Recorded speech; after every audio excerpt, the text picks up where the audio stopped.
perbaiki yang berkelanjutan atau PVA, Process Value Analysis. Apa itu? Nah, coba teman-teman dilihat di halaman 8.27.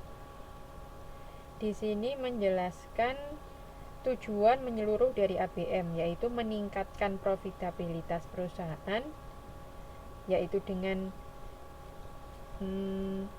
mengidentifikasi dan memilih peluang untuk perbaikan, serta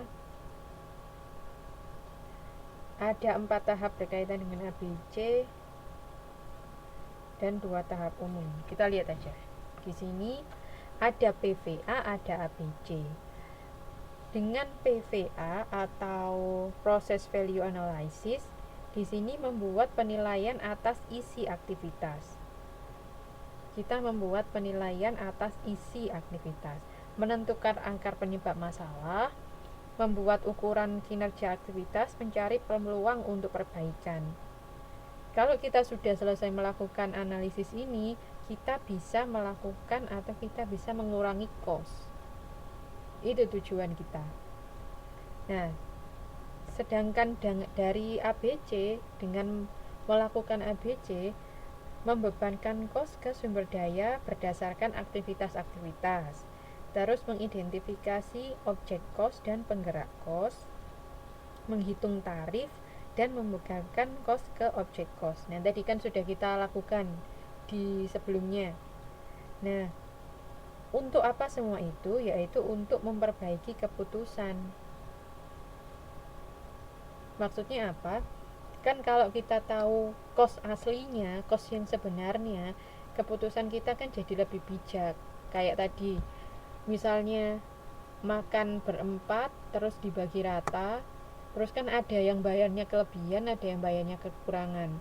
Nah, ini kan berarti tidak bijak. Oleh karena itu, kalau kita melakukan ABC, kita bisa membuat keputusan mengenai cost dengan lebih baik, atau dengan kata lain bisa memperbaiki keputusan kita, keputusan manajer untuk menentukan cost. Kalau keputusannya baik, maka akan mengurangi cost. Jika cost bisa diturunkan, dan jika keputusan bisa diperbaiki secara terus-menerus, maka terakhirnya di situ di paling bawah yaitu meningkatkan profitabilitas. Itu teman-teman. Ini ceritanya kalau kita menggunakan ABM. Kalau manajemen kita menggunakan ABM. Oke. Perencanaan sistem. Maksud dan tujuan sistem ABM.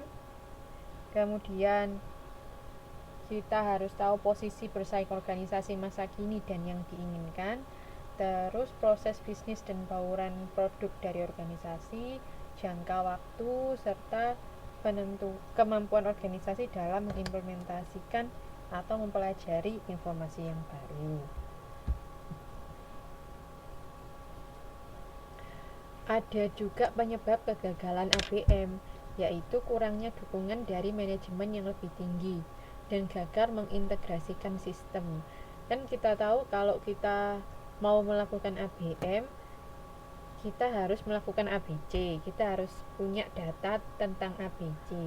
Nah, untuk ABC ini kan tadi untuk melakukannya kan tidak gampang, butuh proses, butuh waktu, butuh biaya juga. Oleh karena itu butuh dukungan dari seluruh isi dari perusahaan semacam itu. Terus butuh sistem yang terintegrasi. Kalau sistemnya tidak terintegrasi atau tidak bisa bersatu, ya tidak mungkin bisa kita melakukan ABM semacam itu. Nah, sekarang proses value analysis atau PVA, ya. Yang pertama, analisis penggerak, mencari akar permasalahan atau faktor yang menyebabkan timbulnya cost aktivitas. Di sini saat kita melakukan PVA, berarti yang pertama kita cari dulu apa saja faktor-faktor yang menyebabkan kita mengeluarkan biaya, kita mengeluarkan aktivitas. Kita cari tahu dulu.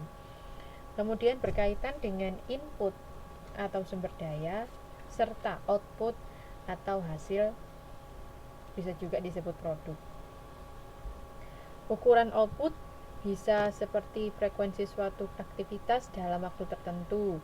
Kemudian disebut juga penggerak aktivitas atau activity driver.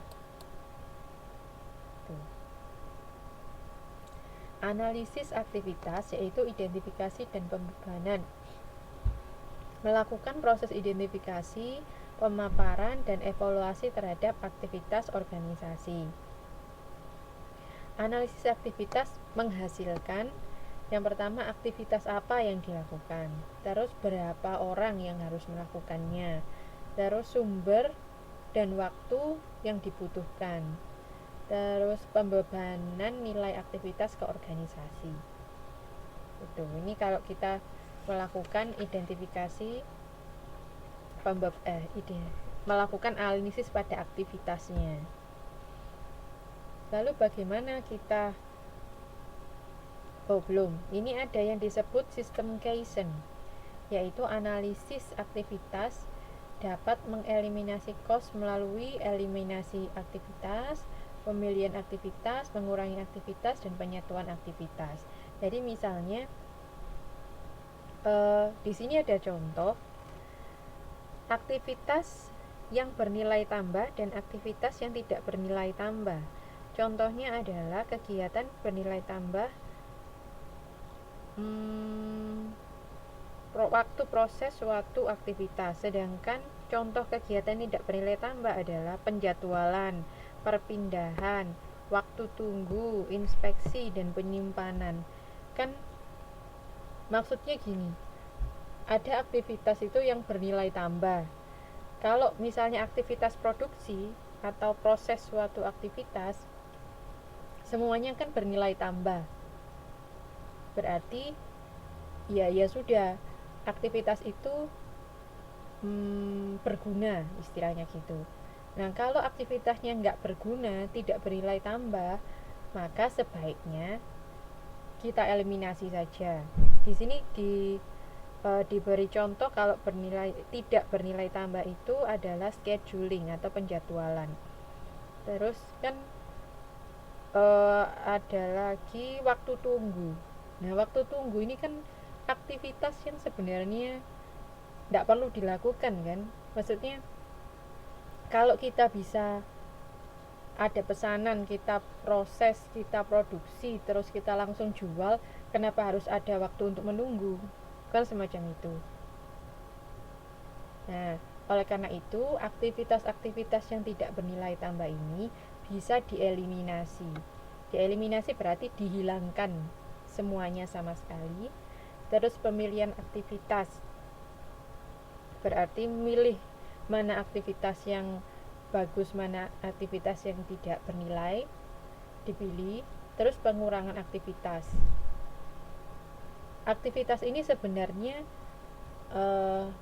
bernilai tambah, tapi mungkin nilai tambahnya sedikit. Oleh karena itu kita kurangi saja aktivitasnya, atau penyatuan aktivitas. Jadi aktivitas ini sebenarnya bisa digabungkan sehingga waktu yang dibutuhkan juga lebih sedikit. Gitu. Ini mengenai penyatuan. Sekarang ada juga disebut pengukuran kinerja aktivitas. Bagaimana sih kita mengukur kinerja dari aktivitas? Yang pertama bisa dengan finansial atau non finansial. Yang kedua, kita bisa mengukur dari efisiensi, kualitas, dan waktu. Ini saya tulis di sini. Kalau ukuran finansial bisa melalui pelaporan kos dari aktivitas bernilai tambah dan tidak bernilai tambah. Bisa juga melalui pelaporan tren pada kos aktivitas.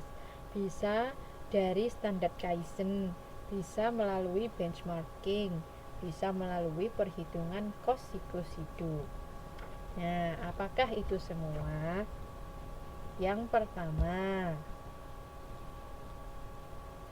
Untuk pelaporan kos dari aktivitas bernilai tambah dan tidak bernilai